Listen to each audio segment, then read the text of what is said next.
Hello, followers. Before we begin, I do have a disclaimer. Warning, this story contains sexual themes, violence, and profanity. Viewer discretion is advised. Also, this story is involved within the On the Trail of the Vampyre universe, so if you are not yet caught up on the lore, I have linked both the first and second part of those epics in the description. Now, let's delve into the dark together. For a mere mortal to glimpse the true nature of the vampire, to see it in its pure animalistic form, to experience its evil seduction and vile physical wanting, yet to live without themselves becoming one of the undead, this will surely make them mad. An excerpt from Liber Demonium et Imnotorium, the fabled book on demonology and the history of Homo Nosferatu Vampiris, the vampire commissioned by the Emperor of the Holy Roman Empire in the 16th century. For the purpose of this account, I will not give you my name. Suffice to say, I am an established and well-known clinical psychologist in the United States. You may have seen me on TV from time to time. I've spent the past 40 years studying abnormal psychology disorders, specializing in schizophrenia and its related delusional disorders. Over the course of my career, I've interviewed and treated thousands of men and women with the most extreme psychotic manifestation. It was because of my notable expertise in this field that a fellow psychologist in Georgia contacted me a few days ago. I shall call him Dr. Tanner. Tanner had been placed in charge of going through the archives of a long-closed state mental hospital in this area. This particular state hospital had a history going back to the early 1800s when state lawmakers authorized a lunatic, idiot, and epileptic asylum. By the mid-20th century, this lunatic asylum grew to be one of the largest in the nation, with over 10,000 patients. By then, the term asylum had fallen out of favor to the more benign state mental hospital, or just simply state hospital. As the informed listener may know, in the 1960s, state hospitals were eroded from without by changing philosophies of psychiatric care and dwindling financial support, and crippled from within by demoralization of staff and patients alike. And as a result, many state mental hospitals around the country were forced either to close their doors or change the way they operate. Deinstitutionalization, the policy behind the discharge of hundreds of thousands of state mental hospitals patients over the past several decades, had emptied these institutions of all but the most intractably mentally ill. Nationally, the number of state hospital patients dropped from more than 500,000 in 1955 to 193,000 in 1975, and finally to a mere 37,000 in the present day. In the end, most of the old state mental asylums were abandoned, and many sit today neglected and vandalized, a symbol of a bygone era in American psychiatry. Dr. Tanner explains that his local asylum, Ruckers Creek State Mental Hospital, had closed its doors back in 1988. At the time, the state had taken all the clinical files and haphazardly stored them in the basement of one of the nearby medical hospitals, where they were largely forgotten. For over 24 years, the records collected dust and became the victim of mice and mold. It had only been recently that the Association for Psychological Advancement had decided to go through the archives with the goal of categorizing the patients and documenting some for educational and historical case studies. Dr. Tanner had spent the past several months wading through the voluminous files. The number of records were daunting. Hundreds of boxes alone contained records for the patients involuntarily committed through the 1800s, and 10 times more than that for those admitted in the 20th century. A few weeks ago, Dr. Tanner came across the patient file of a young man involuntarily committed to the hospital in 1957. After reading the file and listening to the audio tape of the patient's one and only interview, Tanner realized it was a case that was unlike any that he had encountered before. In fact, it had unnerved him to such a degree that it had affected his sleep and his own mental well-being. Tanner knew of my reputation and decided to give me a call. I want you to listen to the tapes. he told me. "I need to know what you think, and I want to know if it scares the hell out of you as much as it did me. This was either a case of one of the most intricate and complex delusions in an individual I've ever seen, or something much, much worse. I'm a man of science, but I can't help but wonder if there are some things out there that can truly make a man go insane." He concluded by telling me he was in the process of conducting internet research on the names and events as recounted in the file to see what further information could be validated, and that he would email the results to me later. The tone of Tanner's voice was off. It was obvious the case was causing him great angst. Intrigued how a 45-year-old psychiatric commitment could disrupt him so much, I agreed to listen to the tapes and render an informed opinion. Within a few days, the box arrived from Tanner. It contained an uncharacteristically thin patient file and 2 vintage reel-to-reel audio tapes. The label on the upper right of the file folder read, "Patient's number 26444, William Nix, committed August 4th, 1957. But what caught my eye was the annotation scrawled below the label, written long ago in green pencil. It read, "Severe vampire delusions." With my interest thus piqued, I did a quick scan of the file. A cover sheet contains the personal data of the patient. William Nix, male, age 20, born June 10th, 1937. Caucasian, height 5 feet 11 inches, weight 176 pounds. Local college student. At the time of his commitment, Nix was diagnosed as having, quote, "a complete psychotic breakdown with acute episodes of psychosis containing delusional thoughts, auditory and visual hallucinations, and acute paranoia." In layman's terms, he was totally insane. But why? How? How did a functioning college student, whom the record showed had a 3.8 GPA, turn into a raving lunatic?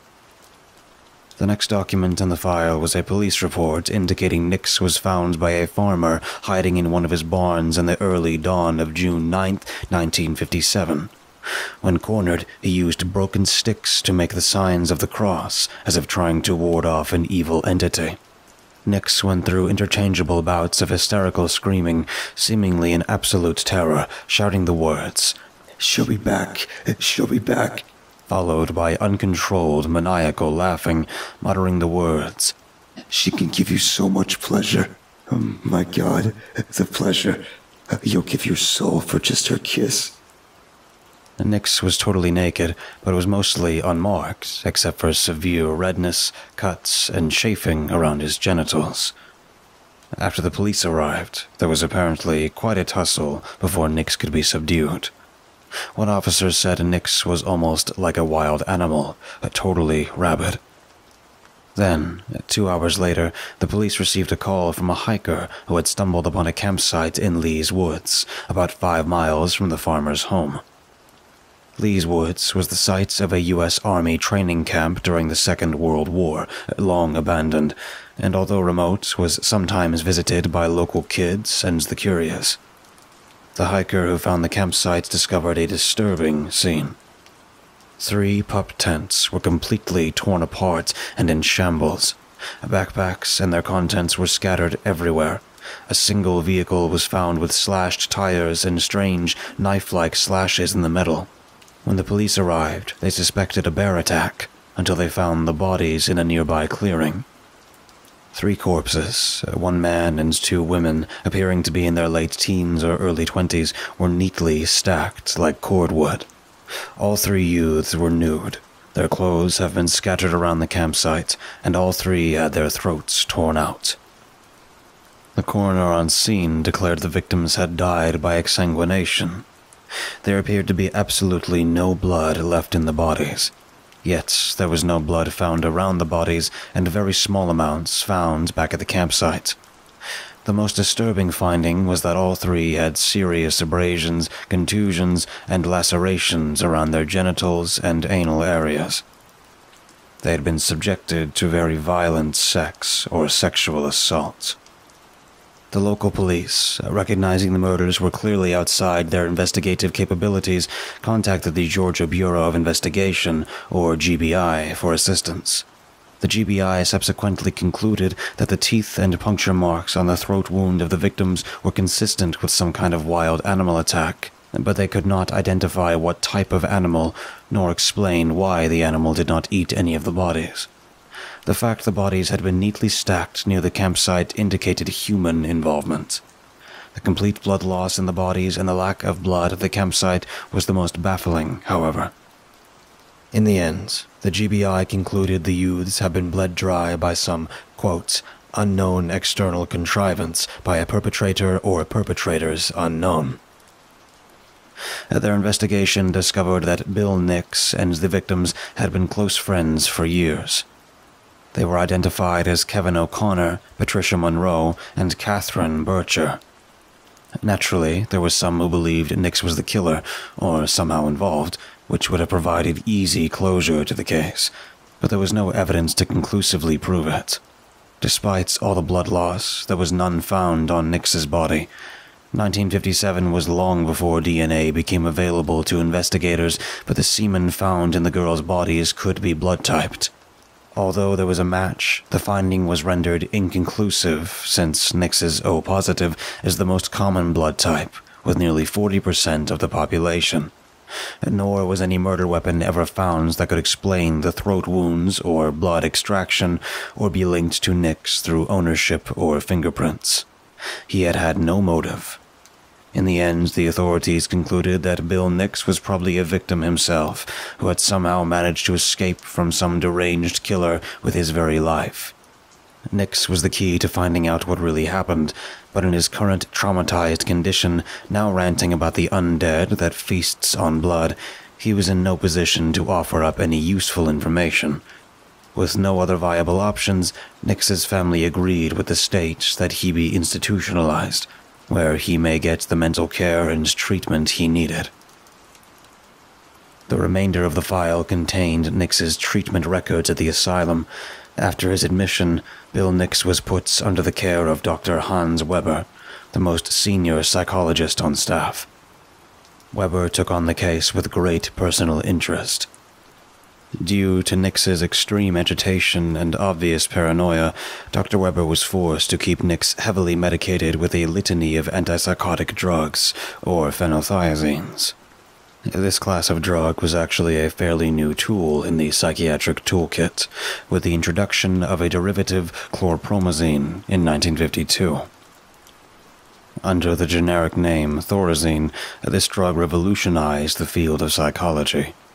Another derivative, perfenazine, was introduced just that year in 1957 and was 10 times as potent as chlorpromazine. The file indicated Dr. Weber prescribed perfenazine to calm his anxiety, agitation, and confusion. Nix was also subjected to hydrotherapy, surprisingly still popular in the late 1950s, where a patient diagnosed with manic-depressive psychosis would be immersed in cold water for extended periods.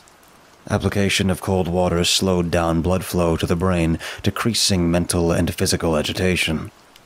Over time, Nix responded well to all his treatment, with increasing bouts of lucidity. However, Nix still suffered from occasional relapses in rational thought, claiming he was being stalked by some evil presence. Nevertheless, a little more than 8 months after he was admitted in April 1958, Dr. Weber decided Nix was calm and rational enough to attempt a discussion about what had happened that fateful night. In previous clinical interviews, Weber was able to have rational discussions with Nix about his childhood and family, but had always stopped short of discussing the murders. Although not mentioned in the file, I could bet Weber was under some pressure by the authorities to get Nix to talk. But it would have been a risk to push Nix too far too fast. Forcing him to relive that night could have easily resulted in another psychotic break. The last page in the file indicated that Weber planned to conduct the interview on April 20th, 1958, and that it would be tape-recorded. After reading the file, it took me a few days to locate an old reel-to-reel tape player. They had gone the way of the office typewriter, long ago replaced by the tape cassettes of the 1970s. Fortunately, an old colleague of mine had a vintage TIAC tape player that he himself had used back in the day. At last, I was ready to listen to the interview between Bill Nix and Dr. Weber. I took out the first reel, labeled Nix Interview Number 1 for 2058. My name is Dr. Hans Weber. The following is a clinical interview with patient William Nix, conducted at Rutgers Creek State Mental Hospital on April 20th, 1958. William, I am so glad you agreed to talk with me today about the events that brought you here. I feel that we've come a long way with your treatment, and I'm very pleased with the progress. How are you feeling today? Do you still feel up to this discussion? I think so, Doc. I know how you've been telling me that only by confronting my fears can I truly get better, and I do need to confront my fears, but for different reasons. To make penance, for one, but most importantly, the story needs to be told, because I know I don't have much time. You've mentioned that before, William. Do you really think you're being stalked by a vampire? Yes, Doctor. I know it because I've seen her again. Just the other night, I was woken up by her voice, calling my name. When I looked out my room's window, I saw her, standing at the edge of the woods, looking right up at me. I could see her clearly in the bright moonlight, and I could see when she smiled. There she stood, smiling literally from ear to ear, making my blood freeze. And as she grinned, she showed off those terrible teeth. It was a warning, Doc. A warning that she's coming. So, don't you see? I must try to tell my story to warn everyone. Now,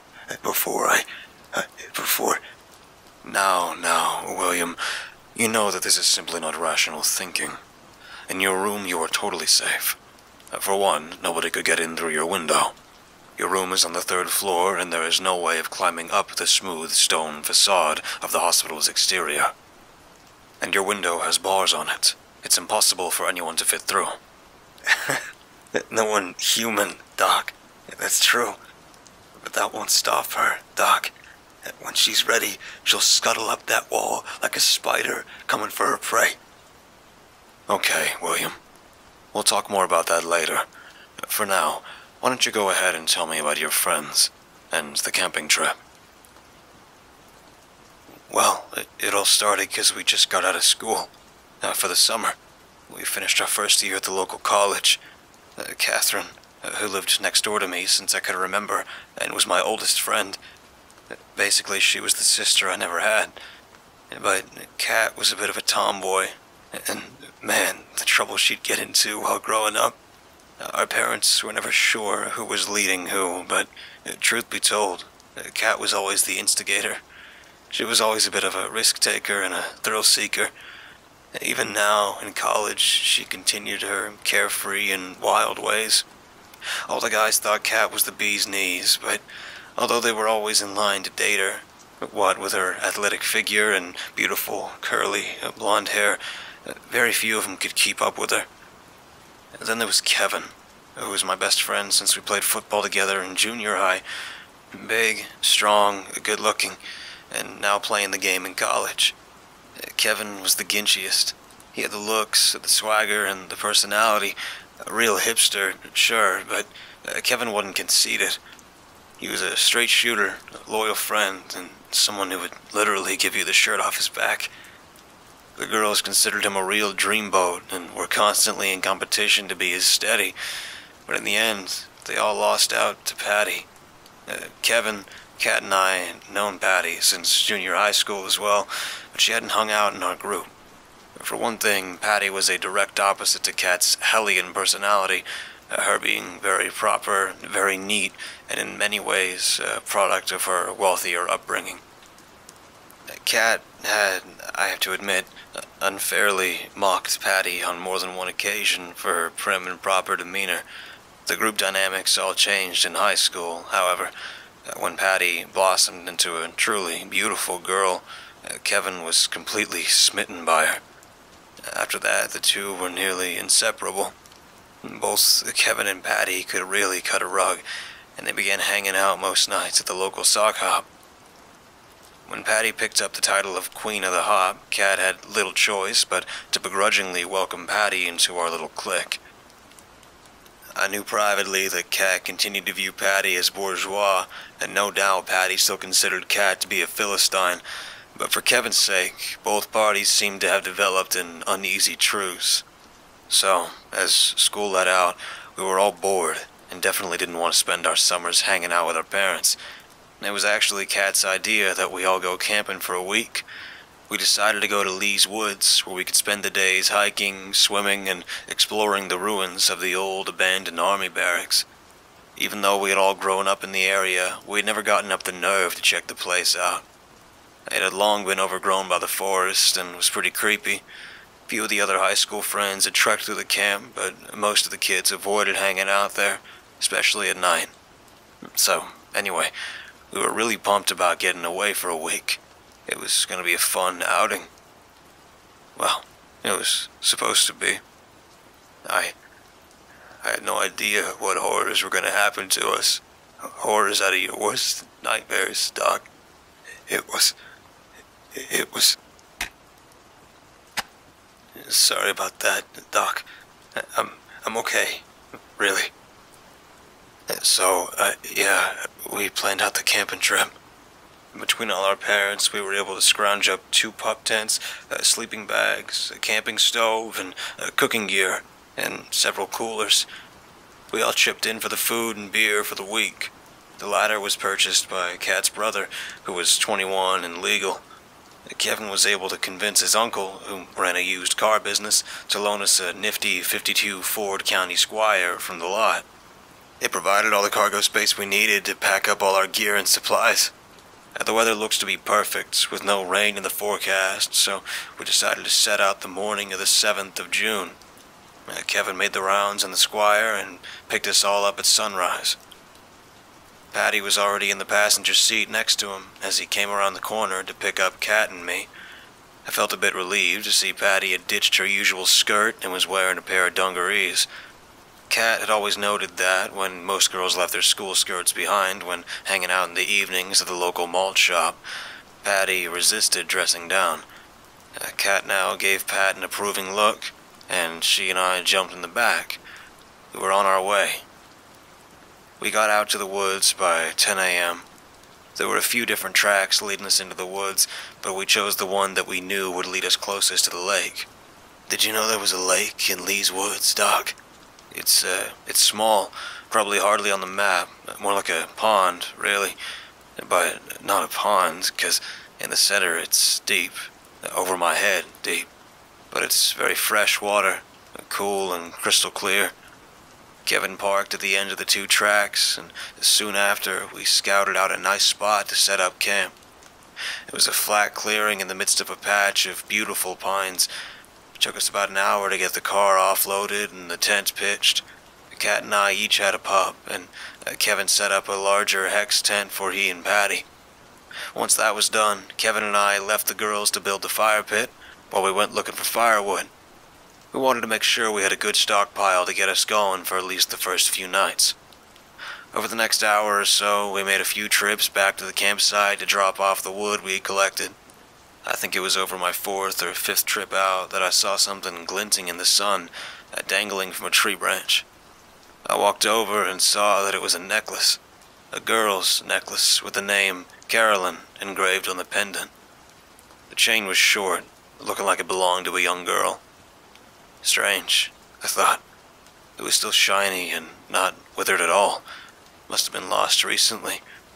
But why was it hanging on a branch? I wondered. With that question still in my mind, I took the necklace down and put it in my pocket. Finally, we had a good pile of wood back at the campsite.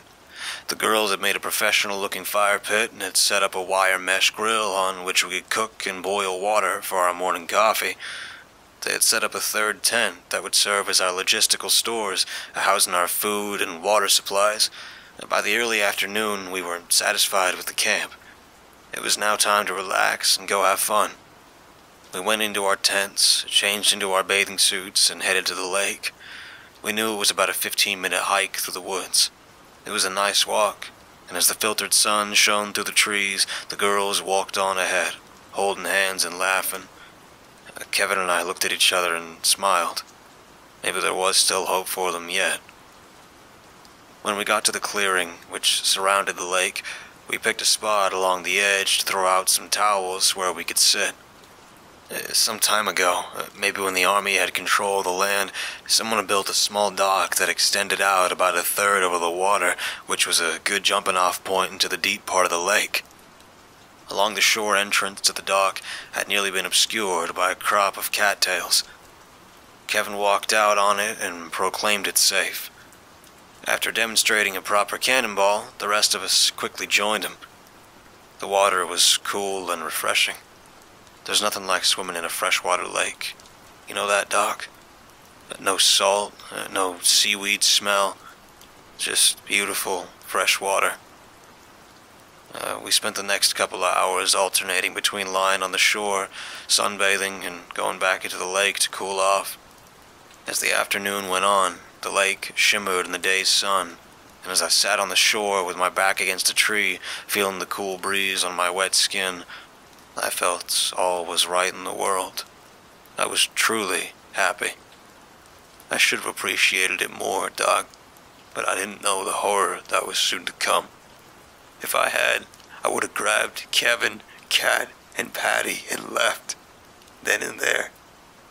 Leave like the devil himself was coming for us. Only in this case, it wasn't the devil. No, it was worse. It was the devil's spawn. His bitch in heat. She was, oh my God, the evil. Thanks for the shot, Doc. It helps. Sorry I wigged out again. I'll try to focus. I didn't mean to let it overtake me. It's hard sometimes. When I think of my friends, you know. And so, anyway, late afternoon, Kevin had the bright idea of having us race from one side of the lake to the other. A contest between the girls and us guys. We agreed the best out of the 3 races would win. So, like I said, it was a pond, really, so maybe like 3 or 4 normal swimming pools in length across, but it gets shallow far from the edges, so we agreed when our chests hit the bottom, that was the turnaround point. Between Kevin and I, he won the first heat and barely the second. Being bigger than I, by the 3rd heat, he was worn out and I beat him solidly. When it was the girls' time, things got real amusing. Kat seemed to be the favorite to win, which was her tough girl facade, maybe a bit too cocky. She teased Patty and quipped, "Try to keep up, Pat," as Kevin and I said go. We watched in amazement as Patty sailed across the water like an elegant swan. She had won, and she did it again for the 2nd and 3rd heats. As Kat stood there, hands on her hips, staring daggers, Kevin and I rolled and splashed in the water, laughing hysterically. Patty looked on sheepishly as Kat just glowered at us. It made us laugh all the harder. We were having so much fun that we lost track of time. Before we knew it, it was nearly dusk, as the sun had lowered behind the trees. We had no concern, no hurry, since we knew the trail back to the campsite, and it was only 15 minutes away. We got out of the water, dried off, and collected our things. Kat was still fuming and insisted we came back the next day so she could have a rematch with Patty, and we all laughed some more. Sure thing, we told her. We were picking up the last of our things and began leaving when Patty paused for a second and told us to look over across the lake. She pointed.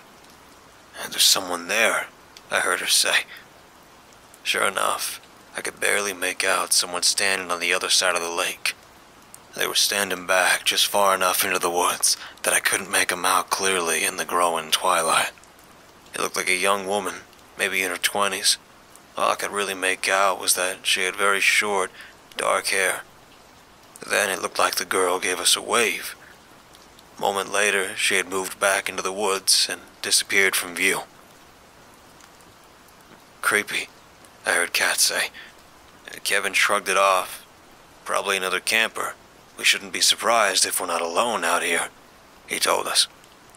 So, with that, we left the lake and hiked back to the campsite. We got back to the camp and everything was in order, just as we had left it. In short order, Kevin and I got the campfire going. After everyone changed out of their swimsuits, we unfolded our beach chairs and congregated next to the fire. We had all built up a tremendous appetite from our day swimming, so for dinner we went all out by grilling some steaks, sausages, and sliced potatoes. Patty had one of those new transistor radios, and she turned it on while we prepared dinner. I was actually surprised it had the reception to pick up our local rock and roll station. They were playing a new song called A Whole Lot of Shakin' Going On by Jerry Lee Lewis. Man, that cat can tickle the ivories. You like rock and roll, Doc? Well, I guess not. But I do. Elvis, Little Richard, Chuck Berry, Bill Haley, and the Comets, Fats Domino. Long live rock and roll, Doc. Anyway, so later, with our stomachs full and everyone content, we cleaned up the dishes and bagged up the trash. When the chores were done, we opened up some cans of Schlitz and resumed our places around the fire. Kat pulled out a pack of Lucky Strikes, which immediately earned her a reproachful look from Patty. I took a fag and Kat passed a book of matches. Kevin looked on longingly, but Kat and I both knew he wouldn't take a smoke with Patty around. I know probably at this point you might expect that we began telling spooky ghost stories or recounting creepy urban legends like about the maniac with a hook for a hand who preys on unsuspecting college students. After all, we were around a campfire deep in the woods, right? But no, Doc. Really, we didn't have that mindset at all. Instead, we all spent the evening in an upbeat mood, collectively laughing and joking, recounting some of our most memorable adventures together as kids. Like the story of the time Kat talked me into climbing a tree with her so we could throw water balloons down on unsuspecting passing motorists. That one got Patty in stitches, especially the part where the cops showed up and grabbed us and took us back to our parents. I don't think I could sit down for a week after my pop whacked me good with his Board of Education paddle. All thanks to Kat. But it was just as the fire was getting low, and we were wrapping up our stories, when I reached into my pocket for my handkerchief. My fingers found the charm necklace I found earlier. I'd forgotten about it. I pulled it out and showed Kevin, Kat, and Patty. I told them how I discovered it, dangling on a tree branch. We passed it around, and everyone took a look. After a few minutes, Kevin said something like, that's an odd coincidence. We all looked at him. Then he reminded us he had worked on the college newspaper. He said he remembered a story the paper ran back in the fall about a missing girl from a town down the road from our own, and that she was around 12 years old, and that her name was Carolyn. The last name Barker or Baker, he couldn't remember. Do you remember hearing if they had found her? I heard Kat ask, and Kevin shook his head. They ran an updated article just a few weeks ago. He had told us that she's been missing all winter and everyone thinks she must be dead. No, they never found her. He also remembered the article had a photo of the girl, but he couldn't remember what she had looked like. We all talked some more about it, but in the end came to the conclusion that someone else must have recently lost the necklace. After all, there was no way it could be connected to a girl who disappeared half a year ago and nearly half a state away. I put it back in my pocket. It had been a long day. We were all pretty beat. So after extinguishing the fire, we all bade each other a good night, then adjourned to our tents. I had to go relieve myself before getting in my sleeping bag, so I left the clearing to walk into the woods. Without the fire going, it was dark. But the moon was near full, and its silver glow cast my shadow as I left the campsite. I went about 10 yards in the woods and did my thing. I was just zipping up when I heard a twig snap somewhere further out amongst the trees. The ominous crack seemed too loud for an animal, at least not a small one. I froze for nearly a minute, waiting to hear any further signs of movement. They hair stood up on the back of my neck, and I could feel my pulse quicken. When I didn't hear anything further, I hurriedly made my way back to the clearing. I had a sense of being watched, a feeling that someone was amongst the trees, appraising me. I knew it was irrational, and I chided myself for getting spooked. "You're not in high school anymore, Bill. You're a damn college student," I thought to myself. Nevertheless, I had a sense of relief when I got back to my tent. "You were gone long enough to have jerked off," I heard a familiar voice say. Nearly jumped out of my skin. Kat was looking through the door of her tent, smiling at me. That was typical Kat, always trying to bust my chops. I just shrugged. I didn't want her to think I was a little kid, afraid of the dark.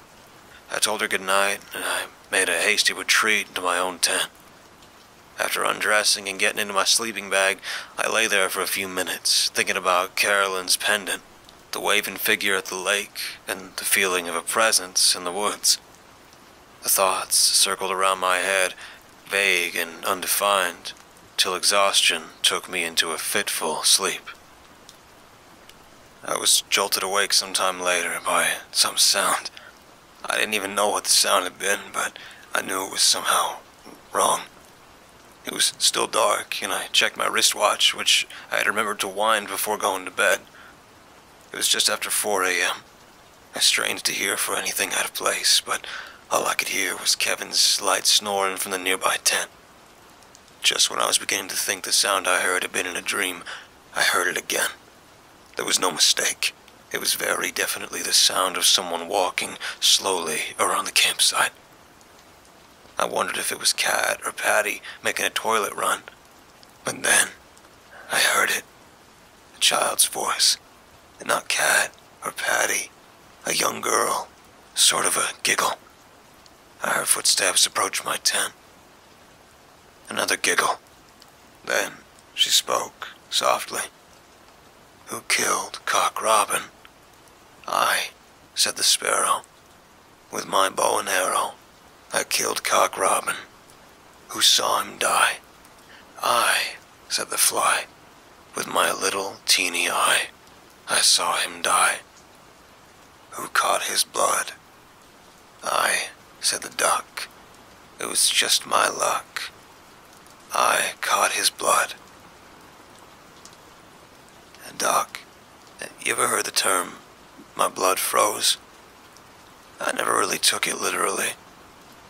But I swear, at that moment, my veins turned to ice.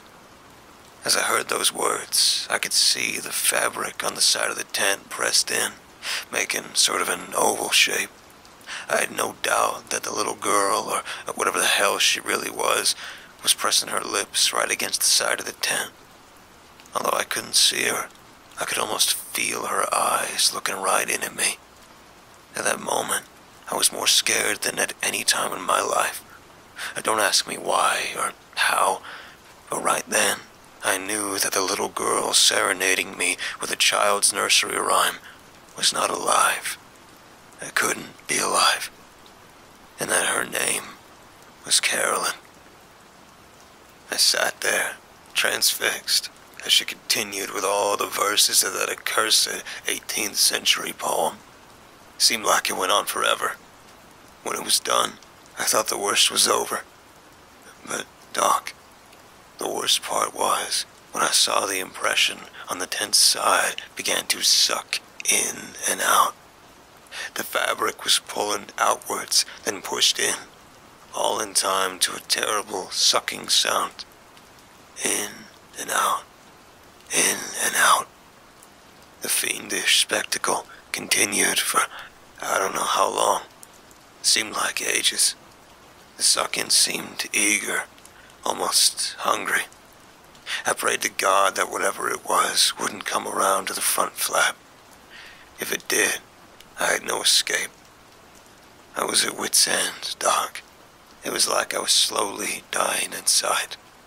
But when I thought I couldn't take it anymore, the sucking abruptly stopped. The mouth left the tent's side, and I could hear footsteps walking away. The last sound I heard were twigs snapping as the monster walked back to whence she came. Soon afterwards, I could see light beginning to filter through the seams of the tent. I checked my watch. It was 5:34 a.m. Dawn. I stayed where I was until I heard the others begin to emerge, the coughing and the sound of stretching. When I pulled open my tent flap and got out, Kat gave me a wide smile and began laughing. I looked down and suddenly noticed I hadn't even gotten dressed. I was still wearing just my skivvies. "Well," she said, "I know we dress casually while camping, but I think that's a little extreme." Kevin and Patty turned around and saw me and laughed as well. I ducked back in the tent and got dressed. I'd been so rattled I wasn't thinking straight. Plus, I was goddamn tired, but I didn't want to show it, or to scare the others. I certainly didn't want to stay another night, but I had no idea how I would convince Kat, Kevin, and Patty we should leave. They'd never believe me. I started thinking maybe I could manufacture some kind of accident, like a sprained ankle that would force us to pack up camp and go home. I was seriously considering this as I got dressed and joined the others for breakfast. We ended up having full plates of scrambled eggs, bacon, and sausage. A fabulous country breakfast cooked over the campfire. I greedily sucked down the coffee we had made. It was black and strong. I needed some kind of pick-me-up before we got going. Kat gave me a look from time to time as if seeing how out of sorts I was, but she didn't say anything. As we got ready to go hiking for the day, the sun had come out in full force, and there wasn't a cloud in the sky. It was truly a gorgeous day. I could almost forget the horror of the night's events and the safety of the daylight. But I had a feeling of dread that hung over me like a corpse's death shroud. I couldn't shake the feeling that there was more to come, but I just didn't know what to do about it. Doc, can we stop the tape for a minute? Right. So, anyway, our plan for the day was to hike the circumference of the woods and then visit the ruins of the old army training site. It was located on the other side of the woods, down in a valley that was pretty overgrown. We set out a little later than we wanted to after getting cleaned up, so it was late morning. We were all equipped with small backpacks containing rain gear, a packed lunch, and plenty of water. Kevin carried a first aid kit, and we all had flashlights. We knew we'd probably need them when going through the dilapidated buildings in the army camp. The hike was uneventful. Nature's beauty helped to take my mind away from the dark thoughts swirling around in my head. At one point, while coming over a rise, we nearly ran into a herd of deer. There was a buck, a doe, and several fawns. We all froze and watched the herd meander about, oblivious to our presence. It was a sight to see. Later, we came across a picturesque waterfall formed by a fast-flowing creek. It was there that we decided to break for lunch. As we took off our shoes to relax our feet, I remember Kat actually giving Patty praise for how well she'd hold up during the walk. Kevin looked at me and rolled his eyes. Both of us knew Kat was just trying to get in a dig at Patty. For her part, Patty didn't take the bait, which made me smile. By late afternoon, we finally arrived at the old army property. There was no fence, no gate. Those had been torn down long ago. So, basically, anyone could approach from any direction. There used to be a main entrance road into the site, but it was dirt, even back in the day, and it was now completely overgrown and had basically disappeared. The entire facility was situated in a small valley, and we ended up approaching it over the hills from the east. Standing on the ridge, we could look down at the abandoned site. There were a total of 12 buildings. 8 of them were those small, prefabricated, corrugated metal buildings with curved roofs and doors at the end. I think they're called Quonset huts. I was told by others who had explored them that they had served as the barracks for the men. The other 4 buildings were larger wooden structures, 2 stories high. They were the command building, the mess hall, and the supply, logistics, and medical buildings. The glass windows had long ago been broken out, allowing the elements to enter. Because they were wooden structures, they deteriorated much more than the Quonset over the years, suffering collapsed roofs and other rot. In the middle of the complex was what looked like the remains of a parade field overlooked by a rusty water tower. We hiked down the ridge, and within a few minutes we walked amongst the buildings. We came to the Quonset huts first and explored them in turn. Remnants of metal spring beds littered the floor, scattered like rusted skeletons. Few wooden footlockers still remained, now splintering and molding from the moisture and humidity. We moved on to the wooden buildings. We went into the headquarters building first. The sunlight filtered in through the broken windows and provided enough light to see room by room. Many of the offices still contained the old military metal desks, drawers hanging open, their contents long ago removed. Empty metal filing cabinets still lined the deteriorating walls. Patty found a water-damaged calendar lying on the floor, still showing the month of April 1945, just about when the war ended, I thought.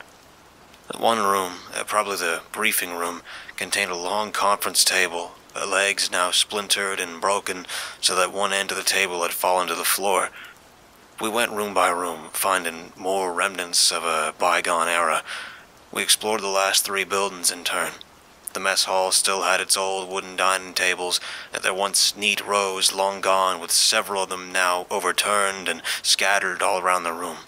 I could almost visualize the time when hundreds of hungry soldiers ate a hearty breakfast here to start their day. In the kitchen area, we found the remains of old ovens, mixing machines, and washing basins covered with a decade of dust. The most interesting building, however, turned out to be the logistics center. Unlike with the other buildings, the main doors were solid metal that could be locked, but were now hanging open like an open maw. It didn't have any windows, so we had to use our flashlights. Patty seemed a bit nervous to go in, and I felt the same way, but we couldn't lag behind. What we found was the training center's armory. There were several vault-like rooms that had warning, no smoking within 50 feet signs on their steel doors. In the glow of our flashlights, we could see literally hundreds of empty metal ammo boxes littering the floor. The largest vault room was at the end of the building. It was filled with stacks of rusted metal racks that had at one time secured the facility's training weapons. When we finally exited the building, it was a relief to be back in the light of day. As we crossed the compounds, we walked out onto what was once the grass parade field, but was now being overtaken by the woods. We came to the old water tower, now a rusting hulk, but still standing. As if reading my mind, I heard Patty say, "Funny how this whole place was never dismantled and left nearly intact." It was the end of the war, Kevin explained. Training was no longer a priority, and everyone wanted to get back to a normal life. It was easier to just leave everything here to rot. We were just getting ready to leave when, under the water tower, Kat spotted a metal hatch with a handle. She called us over to take a look. Maybe some kind of tunnel complex, she said, excitedly. "Let's check it out." She bent over and pulled it up an inch, but it was too heavy for her. Kevin stepped over and gave her a hand. Together, they were able to fully open it to its 90-degree limit, where it locked open. We shone our flashlights down the hole, and could see a metal ladder extending down into the blackness. We could barely make out a landing at the end of the ladder. "Let's go down," Kat exclaimed, at the ever-present thrill-seeker. Kevin was in for it, but Patty and I were reticent. I even more so, because in their excitement, everyone failed to notice what I'd seen. Before Kat had stomped all over the area, I saw what looked like footsteps around the opening, and the brush around the area looked like it had been trampled. Somebody had been here recently, was all I could think. Very recently. But what did it really mean? Seeing that woman by the lake yesterday already proved that there were other hikers or campers in the area. Maybe she had scouted out this facility as well. But I was still rattled by that little girl's visit the previous night. I had a sense of impending dread. I told myself that it had nothing to do with this place, that it wasn't connected. Anyway, I knew there was nothing I could say that would dissuade Kat from going down that ladder. All four of us ended up going down.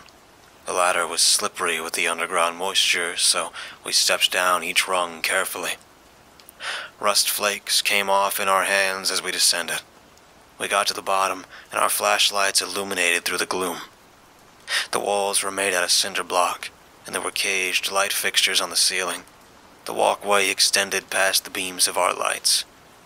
As we walked, we could pick up the smell of earth, rust, and mold.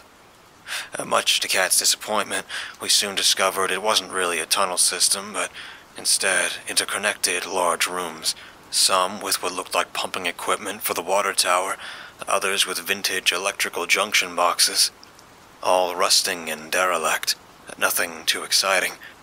But when we got to the last room, all that changed.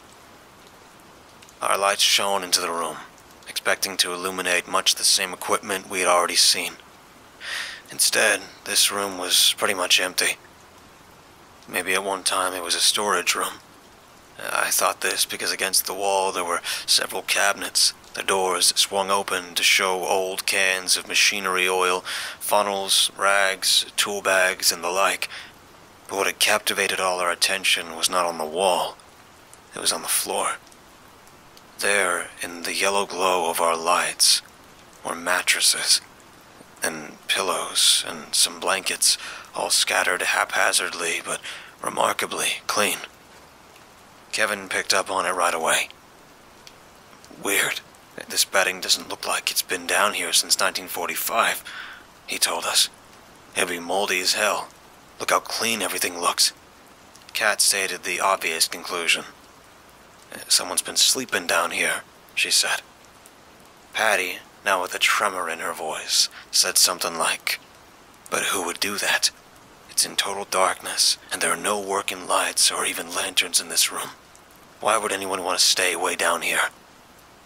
At that point, I had had enough. All the bizarre things I'd experienced since arriving at Lee's Woods came to a head. "Let's just get out of here, guys," I told him. "There's something just isn't right." I got no pushback, not even from Kat, and we made our way back towards the exit. I half expected to find the hatch closed on us when we got to the base of the ladder, but it was still latched open. I breathed a sigh of relief when we got back to the surface. We lost track of time down below, and I was surprised to see the sun had already set. We were going to have to hike most of the way back to our campsite in the dark. Kevin closed the hatch, and we all started walking along the parade field in the direction of camp. We walked through the rows of Quonset huts and soon got to the slope, heading back up to the hilltop. Just as we started climbing up, for some reason I turned around and took one last look back. My heart nearly stopped in my chest when I saw a little girl staring at us, standing in one of the upper story windows of the headquarters building. When she saw me staring, she smiled. My blood ran cold. As I looked on, transfixed, a taller person came out from behind her and put its hand on the little girl's shoulder. The figure was too far back in the gloom for me to make out details, but it looked like the young woman we saw at the lake. The one with the short, dark hair. I couldn't be sure. Suddenly, I jumped when someone touched my shoulder. I spun around, and it was Patty. She looked at my face and asked what was the matter. I looked back to the building, and the window stood empty. They were gone. I heard Patty ask, "Did you see something, Bill?" I replied that I thought I saw a deer down in the valley, but she looked at me dubiously. I had a feeling she may have seen something herself and was seeking confirmation. But she didn't probe further, and we turned around and caught up to the others. I was on edge as we walked back to the campsite. It was full darkness, and the moon had risen. Even though the flashlights illuminated our way as we traversed the trail, I still felt like the darkness hid some predatory danger. Kevin and Kat began talking and joking, however, so it was obvious that they had already gotten past the weirdness of the army camp. Only Patty remained as quiet as me. A little over an hour later, we got back to the camp. In short order, we got a fire going. It felt good to sit by the fire, its warmth negating the chill I'd been feeling for hours. And periodically, I glanced back into the trees, still feeling like someone or something was out there. Perhaps a little girl who liked nursery rhymes.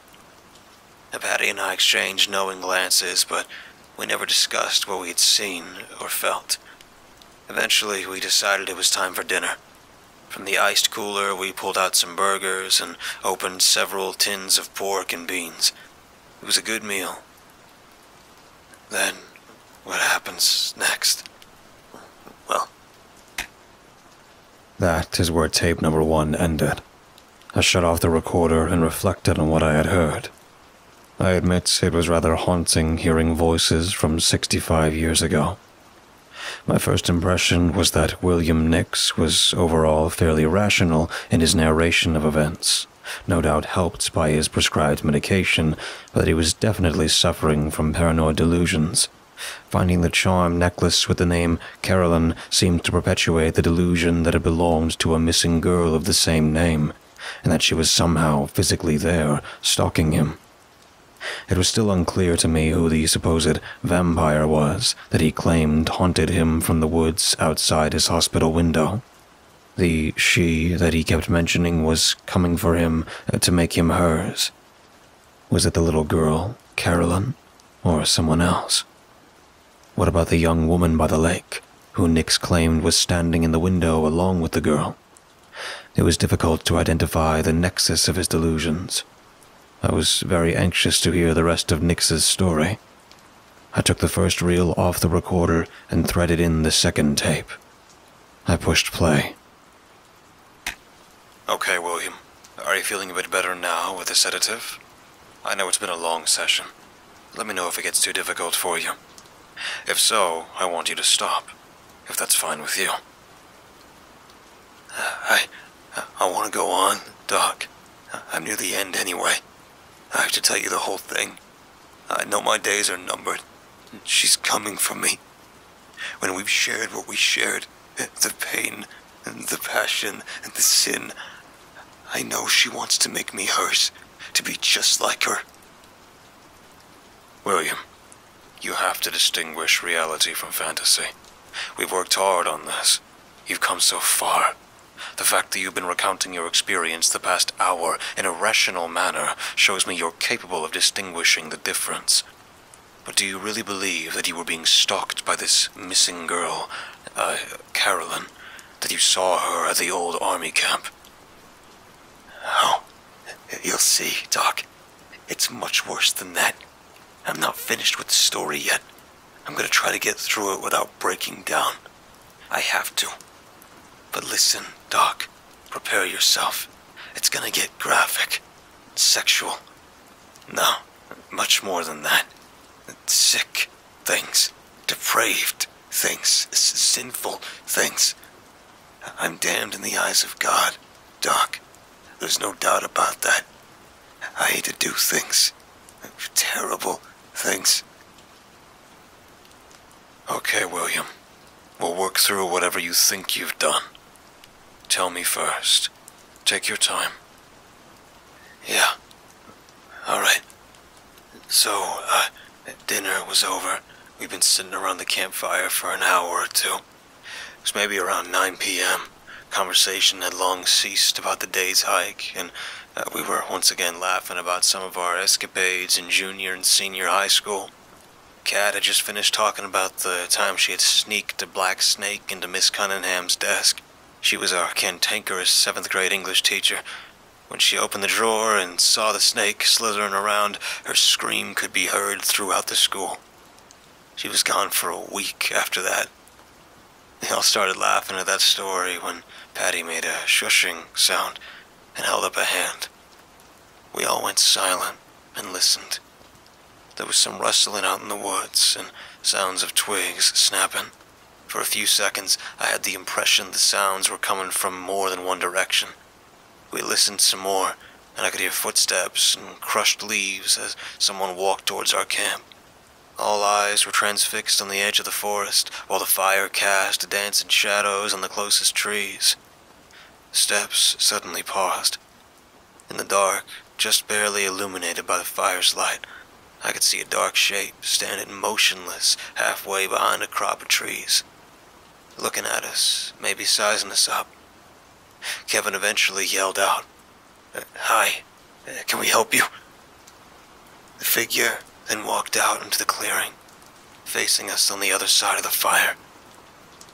I was positive it was the young woman from the lake, and the one standing in the window with that little girl, which, it flashed through my mind, had to mean the little girl was real, not some figment of my imagination. The stranger was young, about our age, 20 or so, very slim. She was wearing baggy dungarees rolled up into cuffs, nearly up to her knees, pedal pusher style. Her bare calves ended in bobby socks and saddle shoes. She wore a plaid blouse with the sleeves rolled up to her elbows and a manly appearance. This was accented further by her short hair, cut shaggy and loose with soft curls. You know, that hairstyle that hit big in the States just a few years ago. I think it's called the Italian cut. Her raven brown eyes matched the color of her hair. Her skin looked pale in the firelight, which only served to make her ruby red lips stand out all the more. The way she dressed, together with her short hair, she looked like a tough girl, tomboyish, a lot like Kat. But yet she was very pretty, very attractive. I suddenly felt my pulse quicken just looking at her. She held up a hand and waved. "Hello," she said. "I'm camping out about a mile away. I saw the light and thought I'd come over. Can I come and sit?" We looked at each other, and before I could think of what to say, Kat said, "Sure," and invited the visitor to come into our circle. The girl gave a wide smile at this and walked on over. Kevin pulled up an extra chair, and she ended up sitting next to me on her left, and Patty and the others to her right. As soon as she sat next to me, my pulse seemed to quicken all the more. I felt hot and strangely weird. I shook my head a bit, trying to clear it. I heard Kat ask the stranger where she was from. "Oh, you can say I'm a world traveler," she laughed. "I'm just passing through, really." Her voice was slightly husky, ravenously sensual.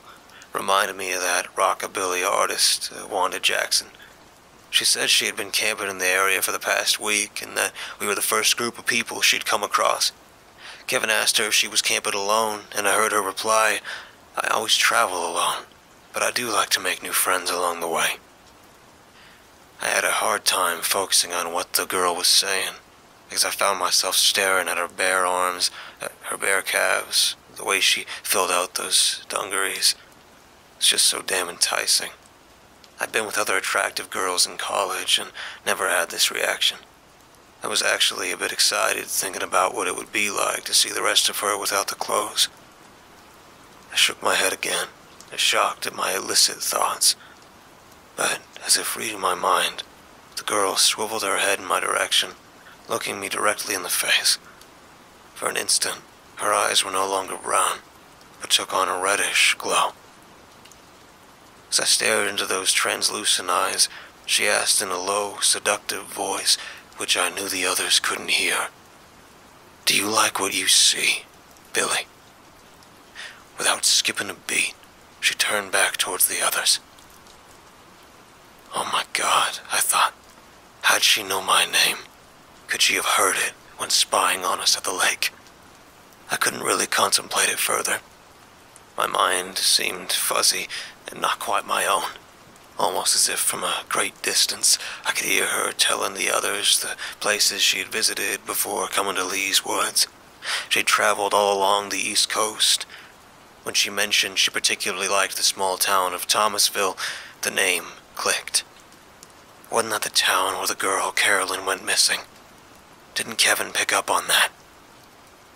I looked at him, but his eyes seemed glazed as he was staring at the girl, nodding his head continuously. His cheeks were flushed, and there was sweat on his forehead. Was he feeling the same effects from her that I was? I quickly looked at the girls, and they too seemed to be in some sort of flustered state. Then I saw the girl lightly touch Patty's knee. I saw Patty jerk like she had been hit with a jolt of electricity. As she continued to twitch, she closed her eyes and let out a moan. but it wasn't a moan of pain. She was having an orgasm. "Oh, your girlfriend came," I heard the stranger say as she looked at Kevin. She could finally really get off. I looked at Kevin for some kind of reaction, a sign of anger, but instead he continued to gape at the girl. My God, I inwardly screamed. What was happening to us? I looked at Kat to show some kind of resistance, some fight.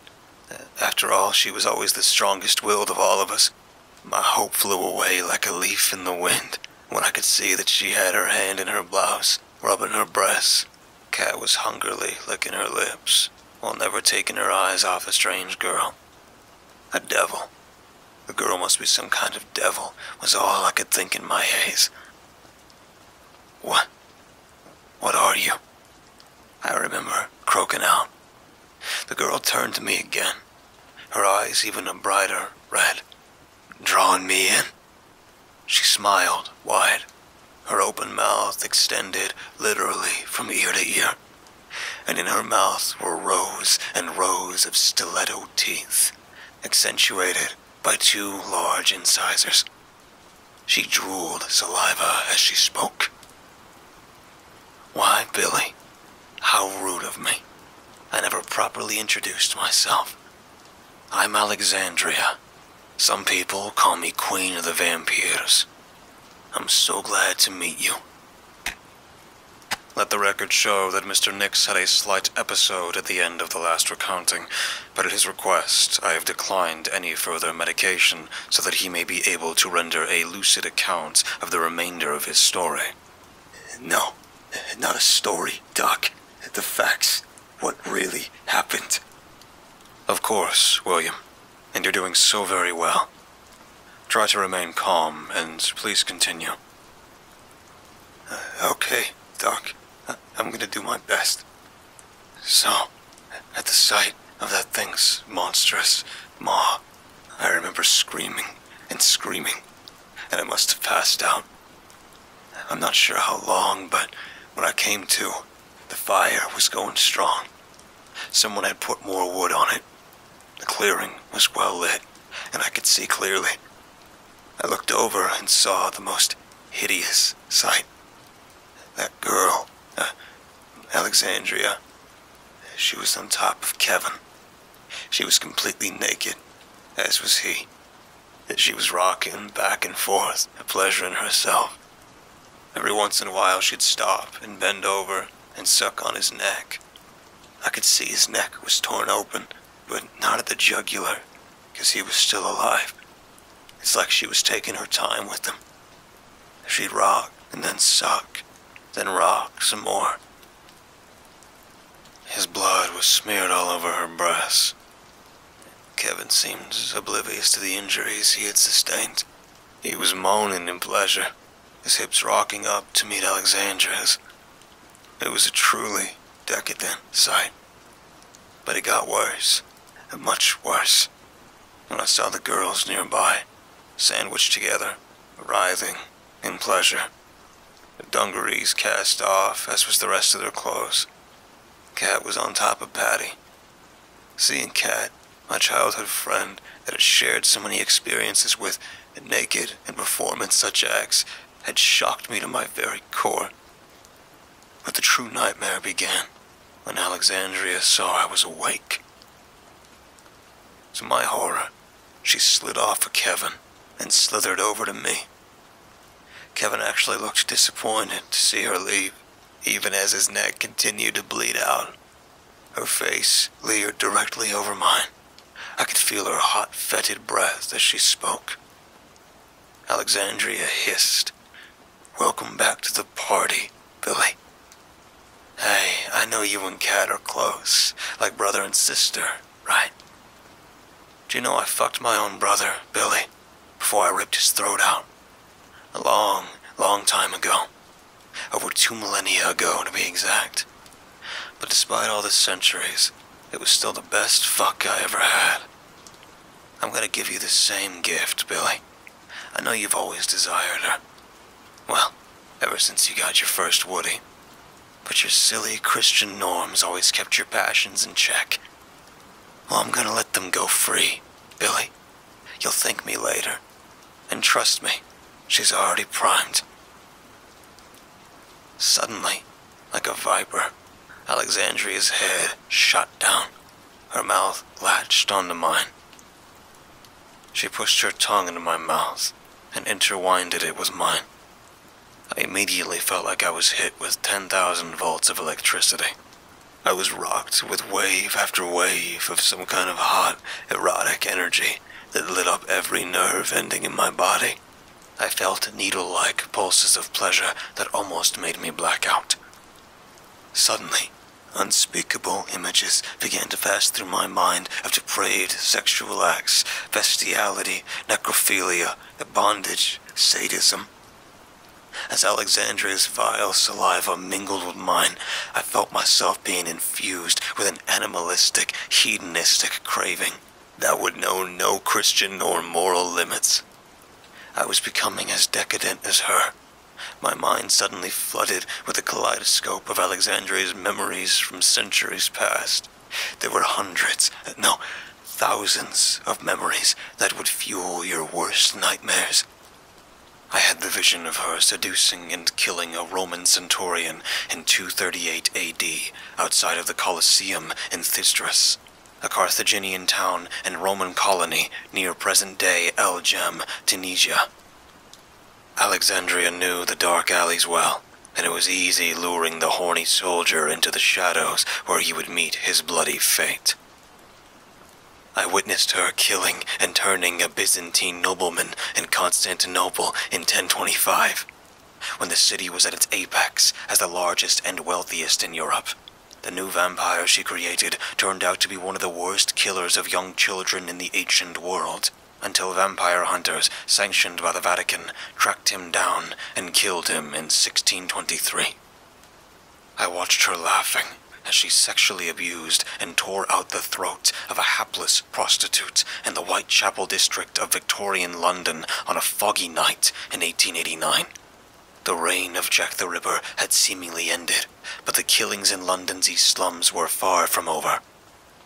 I watched again as she uncurled herself from the undercarriage of a train traveling to Paris in late September 1890 and clambered to the sleeping cars in search of blood. By happenstance, she found Louis Le Prince, the French inventor of an early motion picture camera, possibly the first person to shoot a moving picture sequence using a single-lens camera. Le Prince was never seen again, and because of his unfortunate disappearance, he never received the credit he deserved, allowing the U.S. inventor Thomas Edison to claim he was the sole inventor of cinematography. I could see her gleefully murdering a family and their maid the night of March 31st, 1922, on the small Bavarian farmstead known as Hinterkaufeck, now in modern-day Weidhofen, Germany. She had been hidden in the attic of the home for days, watching the family gleefully plotting their deaths for her own sadistic gratification. The family's previous maid, who had recently quit after hearing strange sounds in the house, turned out to be the luckiest woman alive.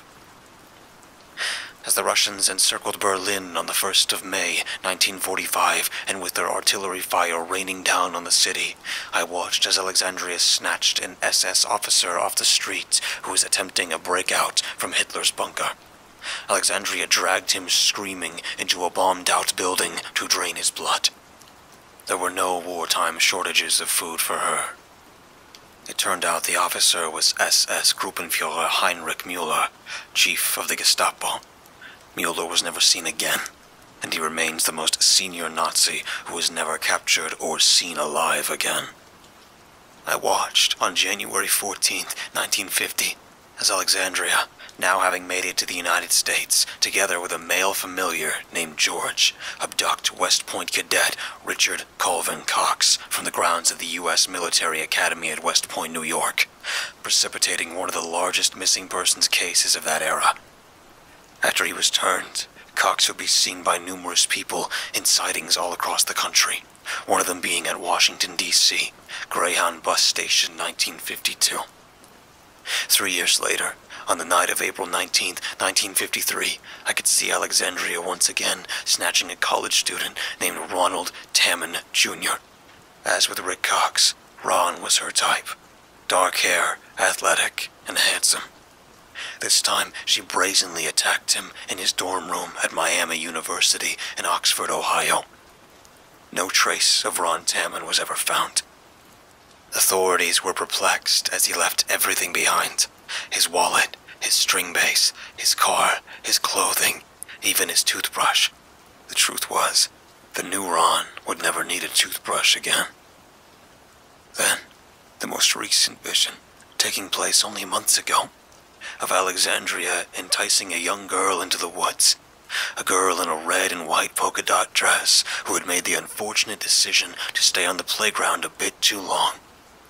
As she sank her fangs into the girl's tender neck, I saw Alexandria's eyes roll back in pleasure, exposing her whites, similar to the shark as it attacks its prey.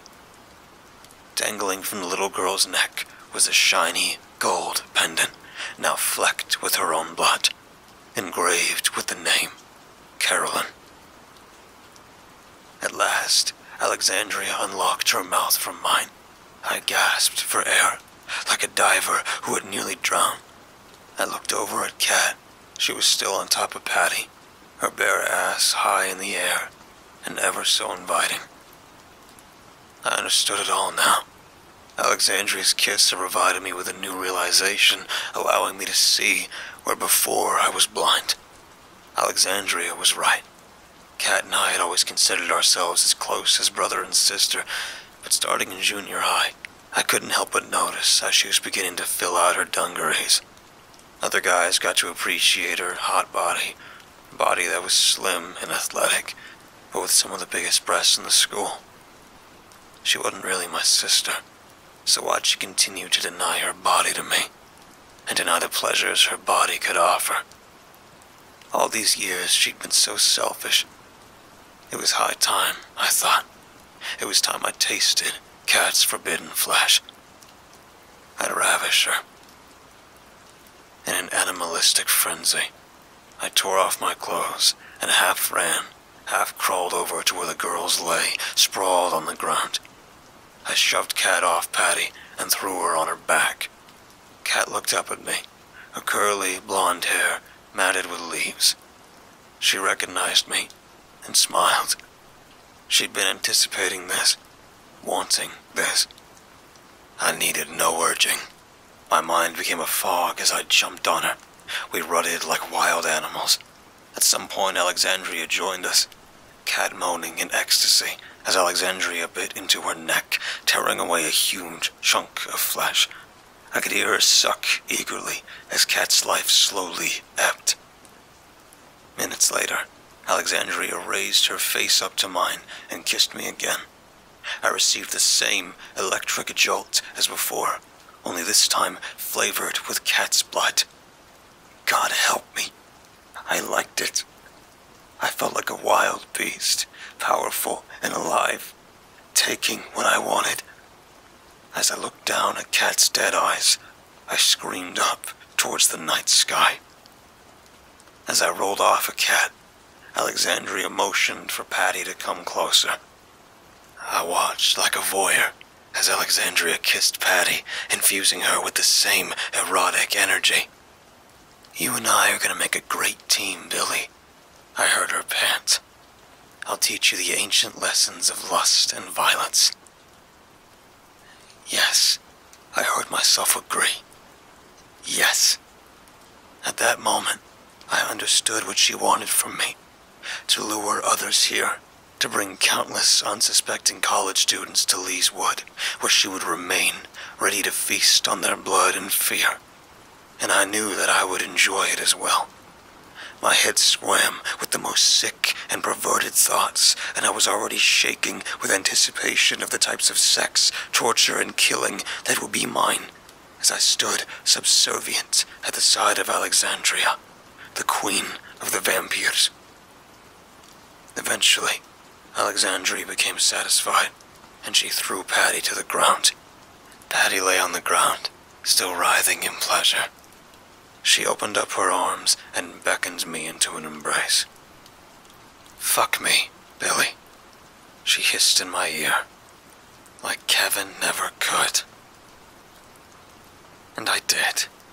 It was like I was a thirsty man in the middle of the desert. It was insatiable, and I couldn't get enough. I eventually flipped Patty over on her stomach and kept on. All the while she was screaming, not in pain, but in pleasure. On and on it went. Hours, maybe. I lost track of time. At one point, I looked up, and there was that little girl. The one from the window. The one from Alexandria's vision. Carolyn. She was wearing a red and white polka dot dress. She looked down at me and smiled. She had a mouth of dainty, childlike teeth, but just as sharp and deadly as Alexandria's. "I'm hungry," was all she spoke before getting down on her hands and knees beside Patty. She leaned over and latched onto Patty's throat like a fresh-water lamprey. Patty's smile widened even further with increasing pleasure as the little girl drove her small fangs into her neck. I heard her sucking sounds like she was drinking a malt at the local soda joint. Alexandria patted the back of Carolyn's head, stroking her hair. "That's right, child," I heard her say. "Blood is life. Blood is power. As it has been for the mortis since the beginning of time." After a while, I could see Alexandria gently pulling Carolyn's arm. "It's time to go, child," she said. "Time for sleep." The girl reluctantly let loose of Patty's neck, but it really didn't matter, because I could tell from her eyes that she was long dead. I could see the horizon just beginning to get that early morning light. As the light came, I could feel Alexandria's influence begin to wane. I felt spent, hollow inside. She turned to me, smiled, and cooed in my ear. "It's been a hell of a party, Billy. Your friends were a real blast. They'll take you, Billy, but don't worry. I'll be back for you." With that, she morphed into some monstrous bat-like thing, and she disappeared over the trees. The little girl, Carolyn, took my hand, smiled wide, and only for the second time since she stepped into the clearing, I heard her voice. "I like you," she said. I couldn't help but to smile back. "Me too," I remember saying. In the next moment, my hands were empty, and she was gone. And that's about it, Doc. I barely remember leaving the campsite and how I wandered into that farmer's barn. As Alexandria's hold on me left, I slowly regained more and more of my senses until I finally had full realization of what happened and of what I had done. The police were right, Doc. I did murder my friends, or I might as well have. The unspeakable acts I did to Kat and Patty, I'm damned forever. Alexandria will come for me, and I deserve to be with her. About your friends, William, there's something I need to ask you. I've never discussed this with you, but I feel we may be at the point of resolution. You've come so far in recounting what you feel happened that day. William, the bodies of Kevin, Kat, and Patty disappeared from the coroner's office a few days after their deaths in the woods, before they could be autopsied. You were, of course, in police custody at that time, but do you know anything about that, William? Do you know who could have taken them? No, my God, no, not them too, please. Oh God, you've got to warn others, Doc. Don't let anyone go into Lee's woods. They'll die if they do. Alexandria, she'll kill them all. I stopped the old tape recorder and just sat there, stunned. Christ, I thought, Nick's story was fantastic, terrifying. His psychosis involving the Vampire Queen, this Alexandria, was one of the most detailed and vivid I've ever heard from a patient. It seems to have been a complete and utter disassociation from reality surrounding a delusion of vampirism and erotic, violent sex. But the most disturbing aspect was the tape's conclusion. While I could dismiss Nix's rantings as a symptom of his severe psychosis, how could it be that the bodies of Kevin O'Connor, Patricia Monroe, and Catherine Bircher had been stolen from the morgue? It sounds so fantastic. Even if true, for Dr. Weber to bring it up to Nix was reprehensible, as it basically fed right into his fantasies. Nix would have then believed his friends would have risen from the dead as vampires themselves. An insane conclusion, right? Still, how could 3 bodies simply vanish?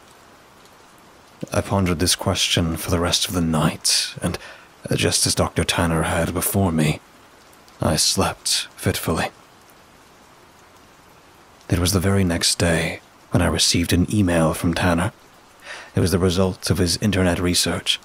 I eagerly began reading, hopeful to see if he found a sane, rational, worldly explanation for what happens to Kevin, Kat, and Patty. But it was not to be. Instead, it got worse. Much, much worse. I read with increasing horror, yet admittedly fascination, at what Dr. Tanner had uncovered. It took some doing, but Tanner was allowed to look at the Lee Woods investigative dossier from the GBI archives. Apparently, sometime during the night of June 10th, 1957, the bodies of Kevin O'Connor, Patricia Monroe, and Catherine Bircher indeed disappeared from the coroner's office, where they had been moved from the murder site pending autopsy. In the morning, the first technician on site discovered all 3 drawers to the refrigerated cabinets were open, and the bodies were gone. The only door to the examination room was still locked. All exterior doors and exits to the building were still locked, and there were no indications the lock had been tampered with. The area had been dusted for unknown prints, but there were none. The GBI investigators at the time had been at a loss to explain how 3 bodies could have just disappeared into thin air. The case was never resolved, and the bodies were never recovered. Even today, in 2022, new agents joining the GBI often hear about that old case, which has become an urban legend within the Bureau. The story of the 3 dead college students drained of all blood, who got up and walked away into the night. My God, I thought. Was it possible? Had Bill Nix's friends become one of the undead? Did they walk out of the coroner's office and join the ranks of the Vampire Queen Alexandria? It was too fantastic to believe, too horrible if true. As a man of science, the existence of vampires was something I couldn't accept. But as I kept reading Tanner's email, I began to believe I might have to. William Nix disappeared from his room at the Ruckers Creek State Mental Hospital the night of April 21st, 1958, the day after his interview with Dr. Weber. His room was locked, and there were no indications of escape out of the window, which was barred and several stories above the ground. There was no sign of a struggle or disturbance. Orderlies claimed to have heard nothing. Several hospital staff were questioned by the authorities, but there was no evidence that anyone had deliberately released Nix from his room. William Nix was never seen again, and his disappearance remained a mystery. Dr. Weber committed suicide on May 17, 1960, after 2 years of ceaseless questions and accusations surrounding Nix's confinement and disappearance. He left behind no clinical notes concerning the tapes and the interview he conducted with Nix. A civil suit was brought by Nix's family, and eventually a settlement was quietly reached with the state of Georgia. 7 years after his disappearance, in June 1965, his family had him declared legally dead. Nevertheless, there was one positive sighting of William Nix in the years after his disappearance. Retired detective J.D. Sturdivant, who had worked the Lee Woods murders back in 1957, and he had been one of the arresting officers of William Nix, claimed to have seen Nix on June 5th, 1968, while vacationing near the Grand Canyon. He remembered the date specifically because Sturdivant, a die-hard Democrat, had been distraught since that morning upon hearing that Senator Robert F. Kennedy had been assassinated in Los Angeles. Sturdivant spotted a young man in the convenience store in the late evening and could see him clearly in the neon light. He approached the man and asked him point-blank whether he was William Nix. The man, dressed casually in jeans and a Beatles t-shirt, politely smiled and replied, "Jim, you don't want to know," and then walked into the restroom. Sturdivant was struck speechless because he'd been referred to as J.D. by family and friends his whole life. Virtually no one knew his Christian name was James. Once Sturdivant collected his senses, he followed the individual into the restroom. It was nowhere to be found, and there was no way out. Sturdivant later told his friends that Nix looked exactly like he did in 1957, even still sporting an Elvis-style pompadour. So he was 100% sure he had spoken with a ghost. Sturdivant's account definitely gave me pause. Could it have been Nix? Surely a seasoned law enforcement officer and one who actually worked the case wouldn't make a misidentification. Could Nix have escaped from the hospital in Georgia to be seen in Arizona all those years later? But how could it be explained that he hadn't aged a bit in 10 years? Even Sturdivant thought he saw a ghost. Or could it have been something worse than a ghost? I felt a pit of dread in my stomach, but as I continued to read Tanner's notes, I knew it was only going to get more terrifying. There was indeed a 12-year-old girl named Carolyn Baker that went missing in the small town of Thomasville, Georgia, located about 105 miles east of Lee's Woods. She went missing on the evening of October 18th, 1956, from a playground right behind her home. Her mother felt that it was safe to let her play there alone, but she became worried when Carolyn didn't return after sunset. A search by the local authorities began immediately, which over the next week extended to the Georgia Bureau of Investigation. A few vagrants were picked up as persons of interest, but there was never anyone charged in her abduction. Her body was never found. The case eventually receded from the headlines, but even to this day, decades later, it is still considered open with the GBI. According to her mother, at the time of her disappearance, Carolyn was wearing a red dress with white polka dots and a gold charm necklace with her name on the pendant that her grandma had given her on her last birthday. At that point, I paused reading. My head was reeling. How was it possible? I thought. How could Bill Nix, in his taped interview, have correctly described the vampiric young girl as being named Carolyn, who was snatched from a playground, wearing a red and white polka dot dress and wearing a gold charm necklace with her name? Had he read some newspaper article on the child's abduction prior to his commitment? There was no indication he had. No, I had the gut feeling that his account was firsthand, and if it was, little Carolyn was not something you'd want scratching on your bedroom window late at night. I continued on reading Tanner's notes. He had documented numerous sightings of the missing Carolyn over the decades, and at locations all across the country. Many sightings were by friends and family who knew her well, and were sure they had not made a mistake or misidentification. The first was in June 1959, 2.5 years after Carolyn went missing. One of her aunts claimed to have seen her while visiting a friend in Columbia, South Carolina.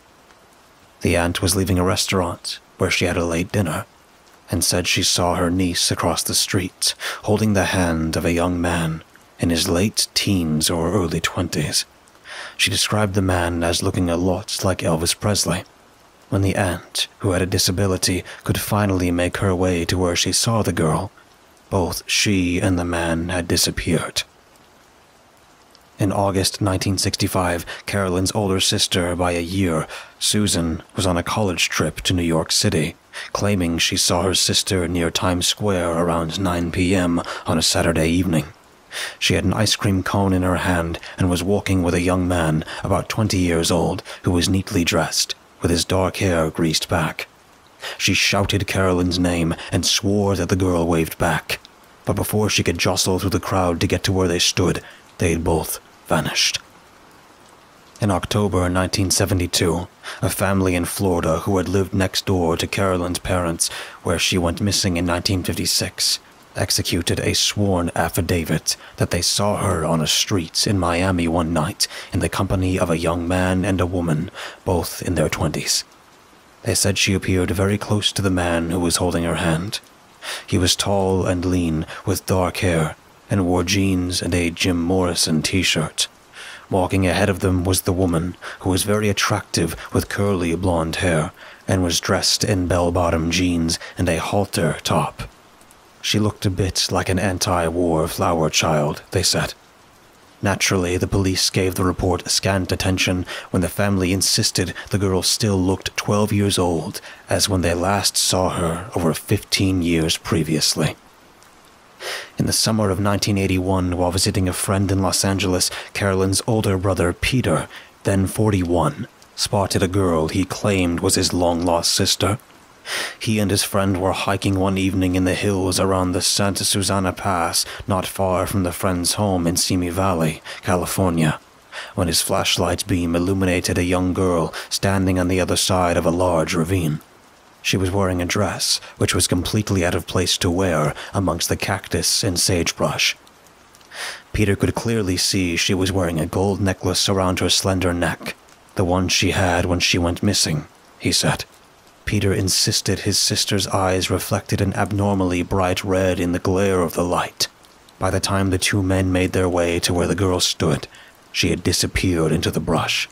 Peter told his local newspaper that he knew it sounded insane to say his sister still looked 12 years old. His only conclusion was that she was a ghost who had made herself visible to him. As recently as 2020, several people who were familiar with the Carolyn Baker case, such as cold case enthusiasts or fans of the ID channels, had claimed to have spotted Carolyn at locations all across the country. She remained perpetually young, and always in the company of the mysterious young man. My blood started to run cold as I neared the end of Tanner's notes. The pieces were all starting to come together. He had compiled articles from his local newspaper that contained stories of the continued haunting of Lee's Woods. Specifically, he had discovered that between the original murders in Lee's Woods that night in June 1957, there were 9 other people reported missing while camping there in the years between 1957 and 1960. 6 of them were local college students. 3 others were transient hikers. None of their bodies were ever found. My hands were shaking as I reached for the final passage of Tanner's email.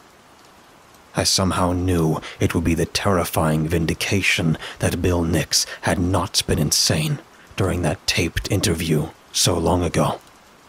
My anchors in life, science, rationality, all were out the window.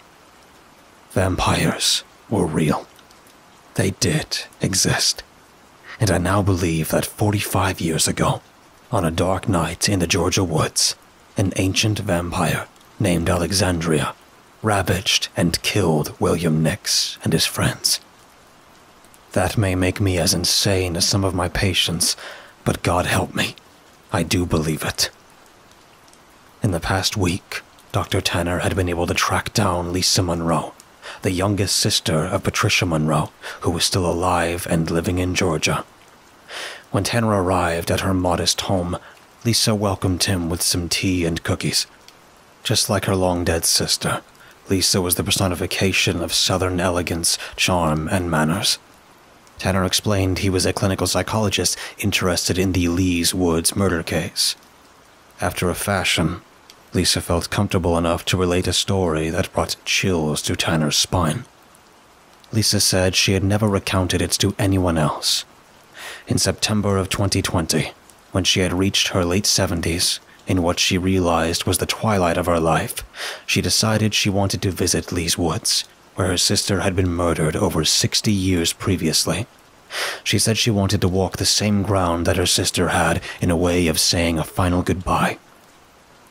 She said she always thought about Patty every day, and those happy memories they had as a family in the 1950s. Over all of those years, she had never gone into Lee's Woods. Initially, she had been practically ordered to stay away by her parents, who had never gotten over Patty's death and disappearance. In later years, her brother and remaining family continued to dissuade her from going. Even her friends had urged her to forget the past and leave things alone. It was obvious the reputation of Lee's Woods was strong, having persisted through the years. Fortified by all the deaths that had occurred there, it had become an urban legend still recounted by the area's youth. Nevertheless, on a bright fall day, with the leaves in a beautiful full color, a determined Lisa had set out to drive to Lee's Woods. She knew approximately where the campsite had been, at the end of the road, but it had long been overgrown. It was a difficult hike at her age, but she eventually found the ruins of the old army camp, which had all but virtually returned to the surrounding forest. She said she felt close to Patty as she walked through the quiet woods, almost as if she was there with her. Eventually, it was getting dark, and Lisa made her way back to the car. She got in, started the engine, and then saw something out of the corner of her eye. She turned her head to look and, in her own words, was shit-ass frozen. There, standing in the trees, was the old gang of friends she remembered so well from when she was a young girl. Her sister, Patty, her boyfriend, Kevin, and her friends, Bill and Kat. All four in their dungarees, standing there, smiling. The boys still with their hair slicked in the Elvis style, and the girls with their 50s bobs. As if frozen in time, just as she remembered them back in the day. Except for their wickedly long incisors that, in Lisa's words, put Christopher Lee's to shame.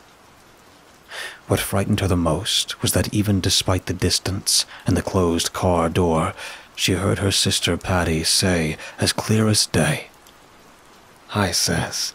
I've missed you so much. We have a lot to catch up on. Why don't you stay for a while?" But her voice was no longer that of an innocent 20-year-old Patty of the 1950s. It came out more like a hiss, low and raspy, with a hint of malice. Lisa went quiet for a moment, staring out the window as she struggled with the memory. Eventually, Dr. Tanner had to prompt her for what she did next.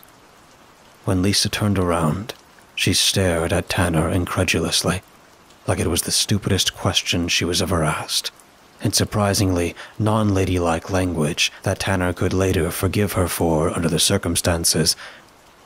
The septuagenarian replied quite bluntly, "Why, my dear boy, what did you think I did? I got the fuck right out of there."